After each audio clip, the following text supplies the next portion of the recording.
High সবাইকে, সবাই কেমন আছেন? Welcome back to my channel. আজকে আমি করে দেখাচ্ছি, বুঝতেই পারছেন, মাটন দিয়ে পাক্কি বিরিয়ানি।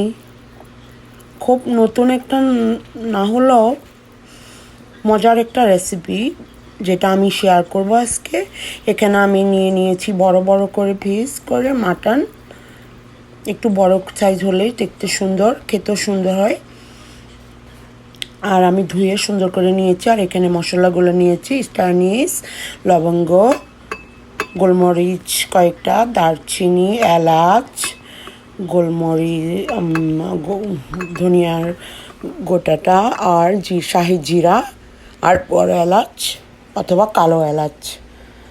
আর এখানে নিয়েছি সুন্দর একটা কালারের জন্য আলুগুলা অরেঞ্জ ফুড কালার নিয়েছি, একটু মিক্স করে নিয়েছি।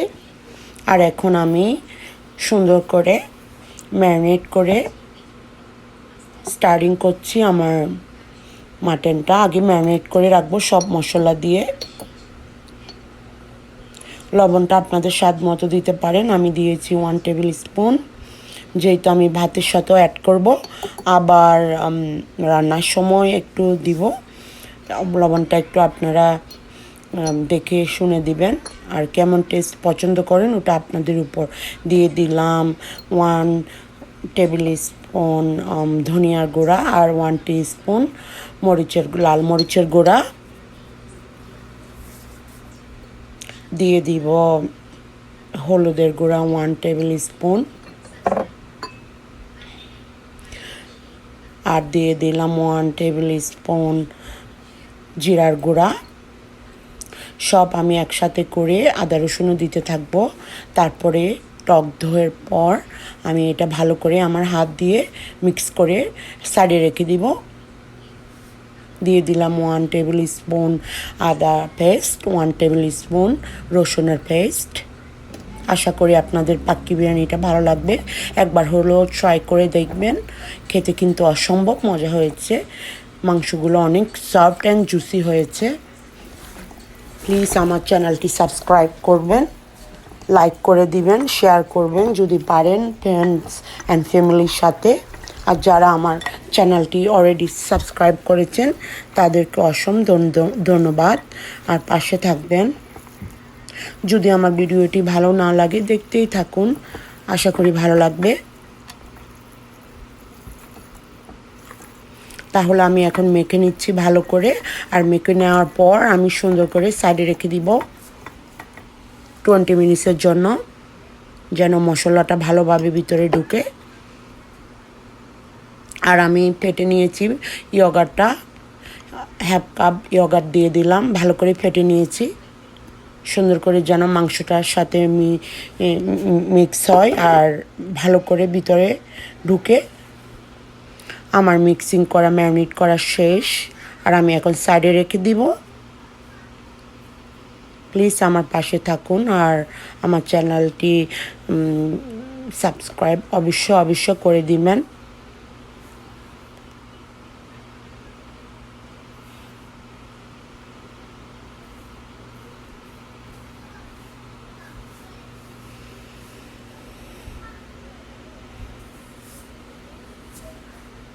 আশা করি ভালো লাগবে।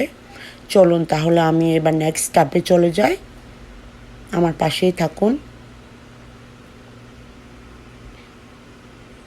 এখন আমি আরেকটা কাপে নিয়ে নিলাম 1/2 কাপ দুধ, আর দিয়ে দিলাম 1 টিস্পুন থেকে একটু কম জাফরান। পরবর্তী ইউজ করার জন্য ভাতের সাথে একটা কালার চলে আসবে, ওটা ইউজ করলে। পানির বদল আমি এটা ইউজ করব। আর দিয়ে দিলাম 1.5 টেবিল স্পুন তেলটা গরম হয়ে আসার পর আমি দিয়ে দিব মশলাগুলা, গরম মশলাগুলা, জিরা, গোটা জিরা অথবা শাহি জিরা, বড় কালো এলাচ, লবঙ্গ, দারচিনি, এলাচ সব কিছু আমি দিয়ে দিলাম। আর স্টার আনিস। যখন একটু ভাজা হয়ে আসবে, গ্রান বের হবে, তারপরেই আমি পেঁয়াজটা দিয়ে দিব। প্লিজ প্লিজ প্লিজ আপনারা যদি লাইক করেন তাহলে আমাকে সাহস দেয় আরও ভিডিও মেক করার। কমেন্ট করে জানাবেন কেমন লাগলো আমার রেসিপিটি। তাহলে আমি পেঁয়াজটা কেটে নিচ্ছি, সাথেই থাকুন।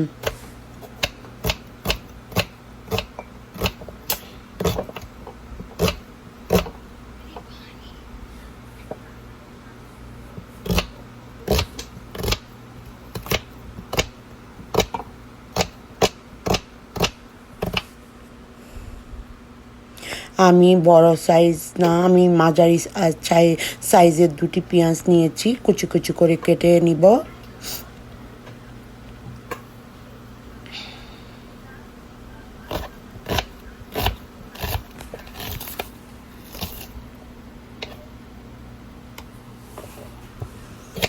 তাহলে আমি পেঁয়াজটা ভালো করে কুচি করে নিই।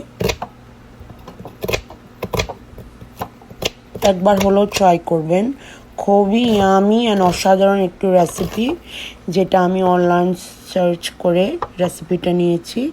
আমি ট্রাই করেছি বাসায় 2-3 বার, আমার কিন্তু খেতে অনেক মজা লেগেছে। আর এখন আমার গরম মশলাগুলো, যা মশলা দিয়েছিলাম পাতিলে, এখন আমার মশলাগুলো ভালো করে স্মেল বের হয়ে এসেছে। আর এখন আমি পেঁয়াজটা দিয়ে দিলাম, পেঁয়াজটা ভেজে নিব এখন ভালো করে।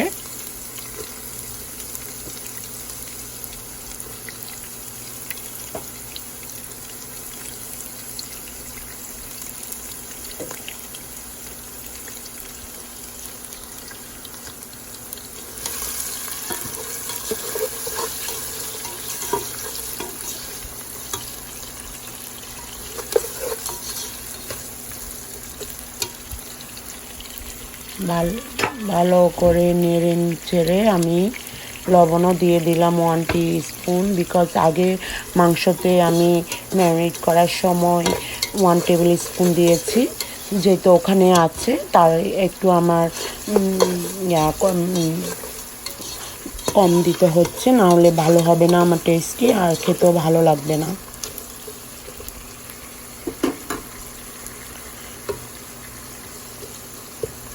পেঁয়াজটি ভেজে নিচ্ছি একটু ভালো করে।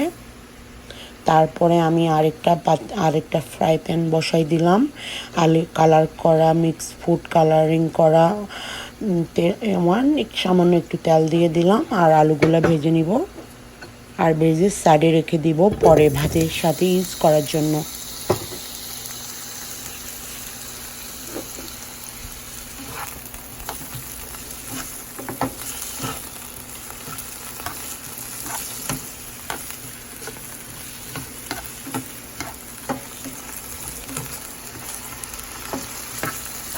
ভালো করে আমি 80% আলুটা ভালো করে ভেজে নিব, বিকজ আমি এটা যেহেতু দমে দিব লাস্টে, ভাত আর বিরিয়ানি যখন মিক্স করব তখন আমি দমে দিয়ে রাখবো 20 মিনিটস, তখন কিন্তু আমার আলুটা ভালোভাবে কুক হয়ে যাবে।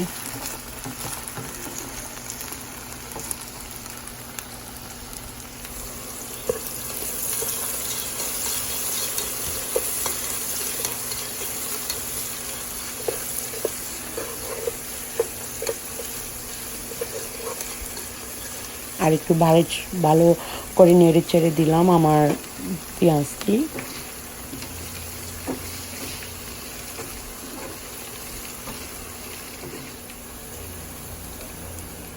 আর এখন দিয়ে দিব ম্যারিনেট করা রাখা 20 মিনিট রেস্টে রাখার পর আমি এখন দিয়ে দিলাম পাতিলে, আর নেড়ে চেড়ে নিব ভালো করে। আমি কিন্তু কোনো পানি ইউজ করব না।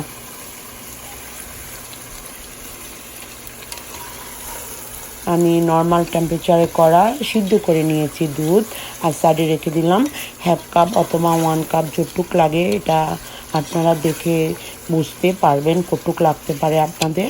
আমি ইউজ করেছি 1 কাপের মতো, আগে সিদ্ধ করে নেওয়া, সাইডে রেখে দিয়েছি নর্মাল টেম্পারেচারে। আর এখন ঢাকনা দিয়ে ডেকে দিব, মাংসটি আস্তে আস্তে সিদ্ধ হতে থাকবে, আর আমি আমার বাকি কাজগুলা সেরে নিচ্ছি। তাহলে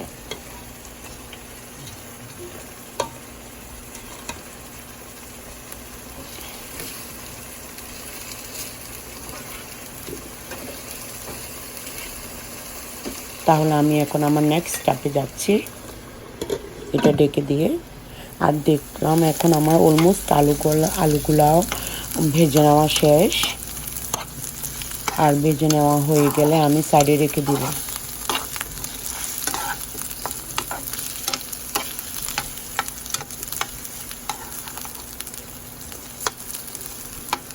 প্লিজ আপনারা একবার হলেও ট্রাই করবেন। আমার বাচ্চাদের কিন্তু অসম্ভব ভালো লেগেছে। আশা করি আমার মনে হচ্ছে আপনারা ট্রাই করে দেখতে পারেন, আপনাদের বাচ্চাদেরও পছন্দ লাগতে পারে। আর এখন আমি চালটি ভিজে রেখেছিলাম 10 মিনিটের মতো, আর এখন ভালো করে ধুয়ে নিয়েছি। আর একটা ঝাঁঝরিতে এখন রেখে দিব পানিটা সম্পূর্ণ ঝরে যাওয়ার জন্য।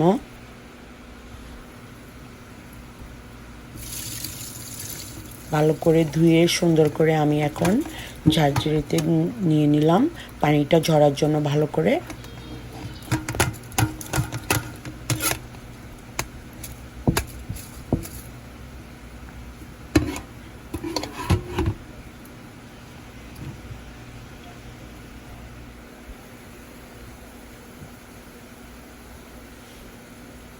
আমি চালটা সুন্দর করে সারিয়ে রেখে দিচ্ছি।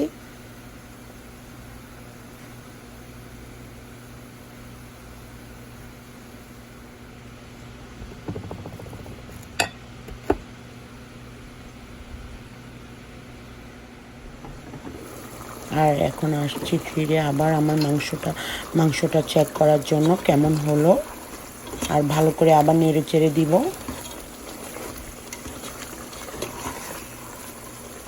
আঁচটা কিন্তু মিডিয়াম আঁচেই আছে, যেন নিচে পড়ে বা লেগে না যায়, তাহলে কিন্তু টেস্টটা একদম বাজে আসবে, একটুও ভালো লাগবে না যদি আঁচটা বেশি থাকে। আবার ডেকে দিলাম।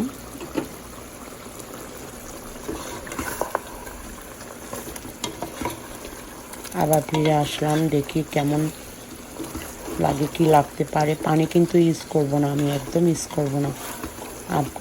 আশা করি আপনারাও টেস্টটি বুঝবেন। দুধটা দিলে কিন্তু টেস্টটাও ভালো আসে, কালারটা সুন্দর হয়, ফ্লেভারটাও ভালো আসে।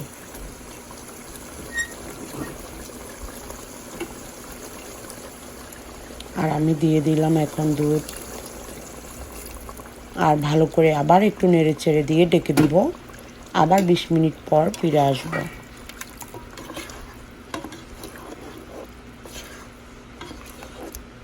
প্লিজ প্লিজ প্লিজ আমার চ্যানেলটি সাবস্ক্রাইব করবেন, লাইক করে দিবেন অবশ্যই, আর কমেন্ট করে জানাবেন আমার রেসিপিটি কেমন লাগলো।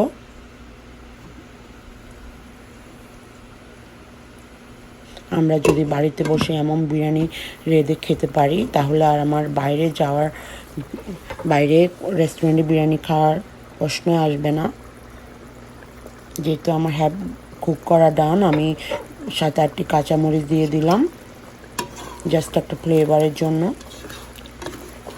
কাঁচামরিচটা কিন্তু আমি ফালি করে কোনো কেটে দেওয়া হয়নি, জাস্ট এমনি আস্ত দিয়েছি।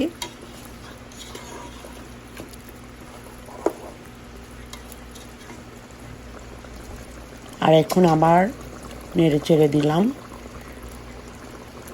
বারবার নেড়ে চেড়ে দিচ্ছি যেন নিচের তলায় লেগে না যায়।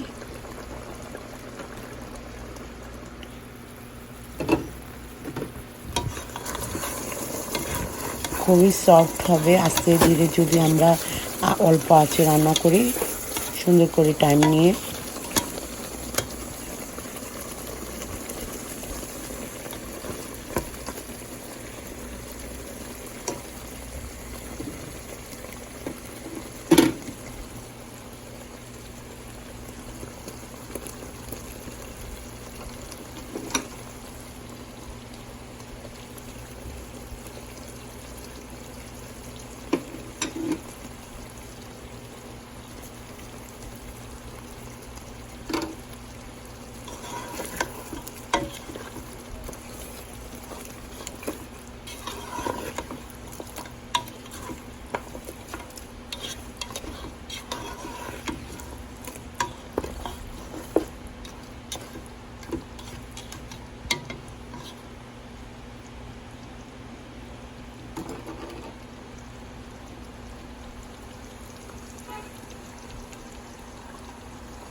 এখন আমি আরেকটা পাতিলে পাতিল বসাই দিলাম,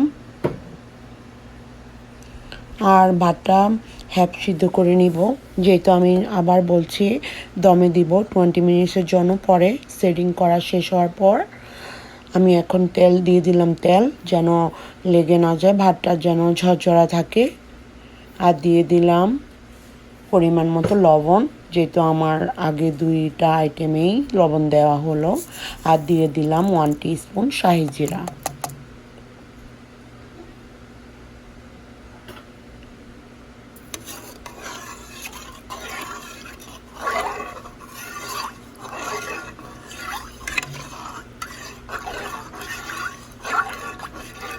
নেড়ে চেড়ে দিচ্ছি ভালো করে। আর যখন একটু গরম হয়ে আসবে আমি চালটা দিয়ে দিব, চালটা দিয়ে নেড়ে চেড়ে দিব।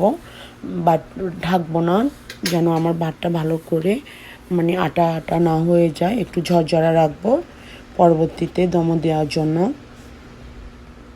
তখন কিন্তু 100% কুকড হয়ে যাবে ভালোভাবে।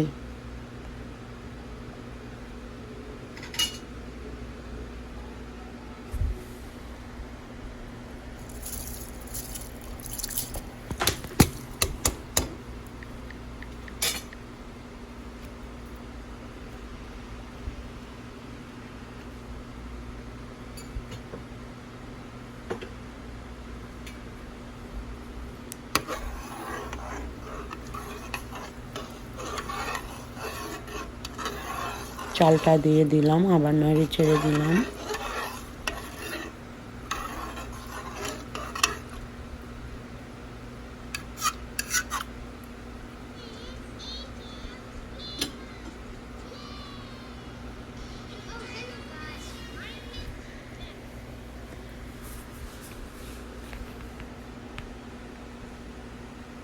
একটু ধৈর্য ধরে রাখতে হয়।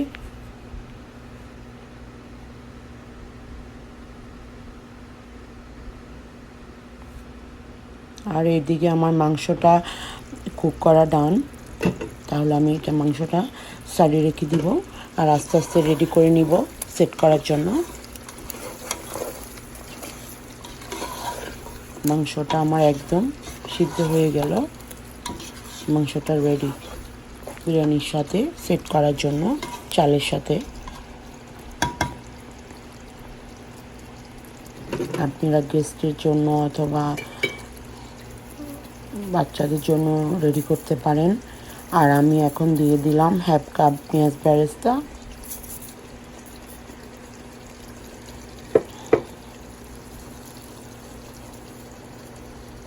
আর আলুগুলো দিয়ে দিলাম সাইডে বসানোর জন্য। লাস্টে দিয়ে দিব হাফ কুকড ভাতটা।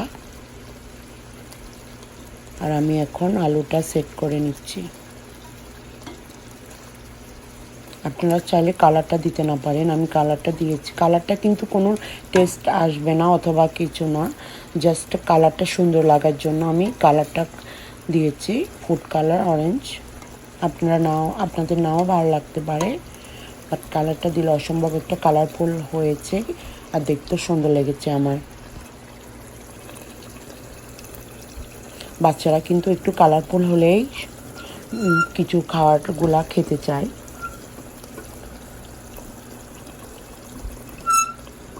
আমার এখন আলু আর মাংসটা সেট করা ডান। আর এখন আমি ভাতটা রেডি হয়েছে কিনা দেখছি।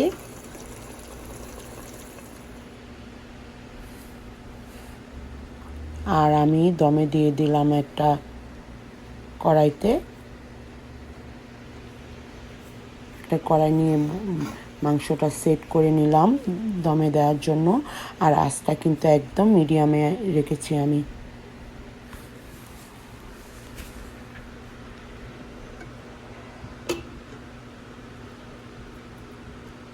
এখন দিয়ে দিলাম 3-4টি কাঁচামরিচ। তাও কোনো কাঁচামরিচ না, জাস্ট আস্ত দিয়েছি। ভাতটা অলমোস্ট ডান।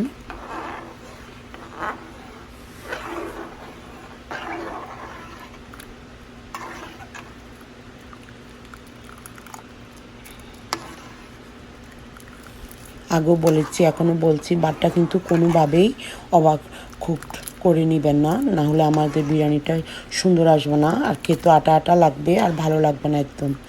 তাই আমি হাফ কুক করে নিয়েছি, যেহেতু আমি দমে দিব। অবশ্যই আপনারা একটা ভালো হেভি পাতিলে রান্না করবেন, তাহলে আর পড়ে যাওয়ার ভাবটা যেন না থাকে। আর অবশ্যই একটা ঝাঁঝরিতে ছেঁকে ভাতটা আমাকে অ্যাড করতে হবে, যেন কোনো পানি না থাকে। আর যদি পানি থাকে তাহলে ভাতটা আটা হয়ে যেতে পারে, বিরিয়ানিটা সুন্দর আসবে না একদম। এখন আমি ভাতটা আমার হ্যাভ কুক ডান, বাস আমি একটা ঝাঁঝরি নিয়েছি ছেঁকে নেওয়ার জন্য ভাতটা, যেন কোনো পানি না থাকে।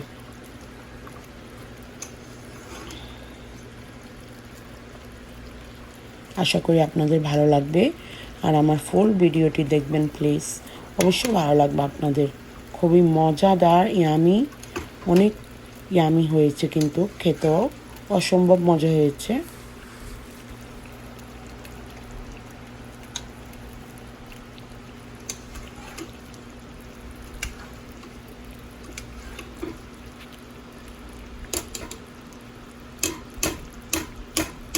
এখন আমি আস্তে আস্তে ভাতটা ছেঁকে নিয়ে পাতিলে দিয়ে দিচ্ছি দমে দেওয়ার জন্য। 20 মিনিট রাখবো।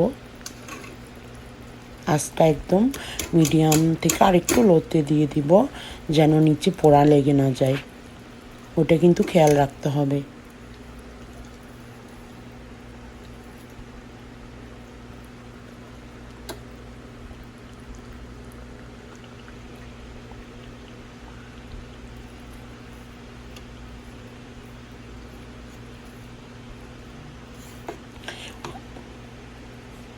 আর ভাতটা যেন চাপে চাপে না দেওয়া হয়, বিকজ যদি দেন তাহলে ভাতটা ইয়া হয়ে যেতে পারে, আটা লেগে যেতে পারে। যেহেতু একটু হ্যাপ কুক করে নেওয়া, জাস্ট একটা আস্তভাবে দিতে হবে ভাতটা। আবারও দিয়ে দিব আমি পেঁয়াজ বেরেস্তা। তার আগে আমি দিয়ে দিচ্ছি আগে করে রাখা হাফ কাপ দুধ, আর 1 টেবিল স্পুন থেকে একটু কম রাখা জাফরান, কালারটাও আসবে আর জাফরানের ফ্লেভারটাও আসবে। দিয়ে দিলাম কেওড়ার জল 1 টিস্পুন, আর দিয়ে দিলাম রোজ ওয়াটার 1 টিস্পুন। এটাতে একটা ফ্লেভার আসে, গন্ধটাও আমার অনেক পছন্দের। আর দিয়ে দিলাম 1 টেবিল স্পুন ঘি।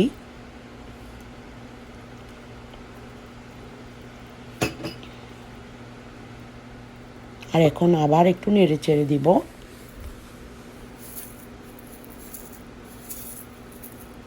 আর দিয়ে দিলাম বাকি হাফ কাপ পেঁয়াজ বেরেস্তা, যা আমার আগে করে নেওয়া। এখন আমি দমে দিয়ে দিচ্ছি।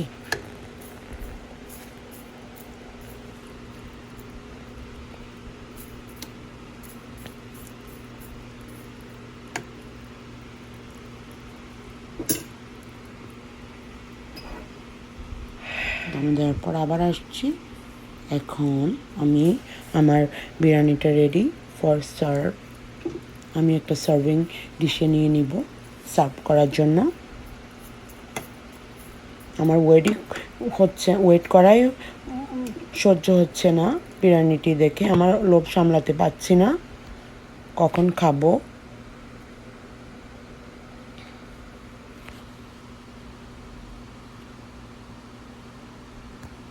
দেখা যাক কেমন আসলো লোকটা সার্ভিং করার সময়।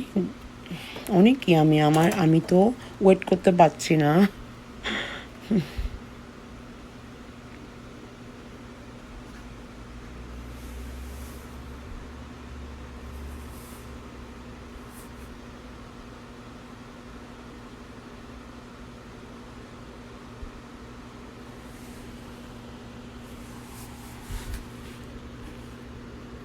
তাহলে আমার বিরিয়ানিটি রেডি হয়ে গেল।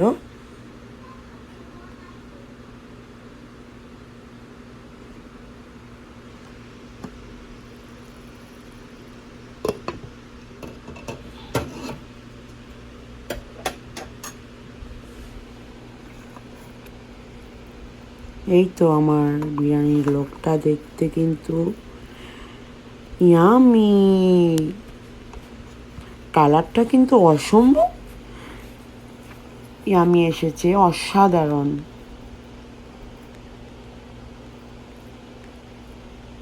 খুবই অসাধারণ একটি রেসিপি আপনাদের সাথে শেয়ার করলাম। প্লিজ একটা লাইক করে দিবেন, আমার পাশে থাকবেন।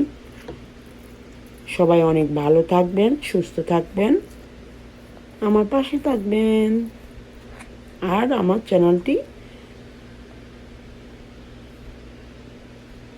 সাবস্ক্রাইব করে দিবেন। আপনাদের লাইক, কমেন্ট, সাবস্ক্রাইব আমাকে অনেক উৎসাহ দেয় এগিয়ে যাওয়ার। Thank you so much for watching.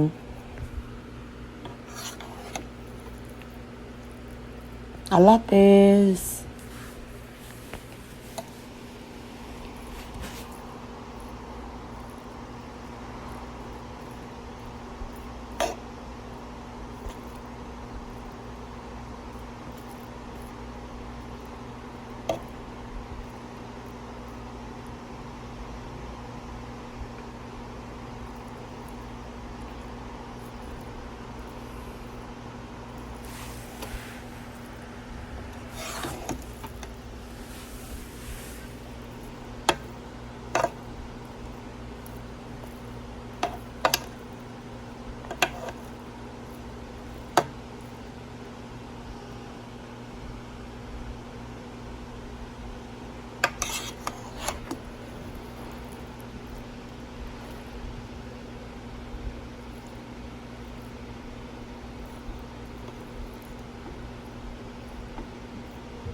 Bye bye. Leave a like, subscribe, and comment.